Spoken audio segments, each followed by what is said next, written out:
पूजा विजा गुरुला शिक्षा देते.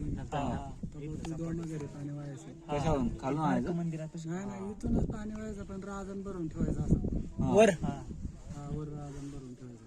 हा असं करायचं. त्यानं लय हलवानवस काढले पूर्वी. कोणी हरिश्चंद्रानं. राजन ते हरिश्चंद्रकडे इथं म्हणजे एक सत्य ते राजा होता, त्यानं सपनात एवढं दान दिलं तरी म्हणजे विश्वामित्र गुरु सगळं दान देऊन टाकलं. एवढं म्हणजे एक वसनी.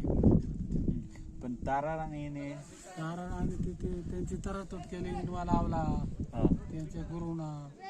ती एक एक गेला रोहिराज तिकडे, रोहिराज आपण बालकेला म्हणतो तिकडे म्हणजे तारा म्हणते. हरिश्चंद्र राजा म्हणजे वाटा पाडून घेतला. तारा तोट केली, दूर दूर राहायचं, इंडवा लावला असं. भेटायचं नाही असं. आपल्या आपल्या एरियात जायचं. कोण कोणाला भेटणार. रोहिदास पण हरिश्चंद्र त्यांचं नाव लग्न होतं झालं. नाही रोहिदास आपण तिला येतो ना आपलं बालकेला. किती वर्ष? 1200 वर्ष जुनं आहे ना? जास्त असं 1213. 1200. त्याच्यानंतर इथं कोणी राज केलं? कोणीच नाही ना. नाही दुसरं नाही. राजवाडा बिजवाडा नाही ना? बाबाजी येऊन राहायचं, पण म्हणजे हे हरिश्चंद्राचं जे इथं सगळं राजवाडा होता.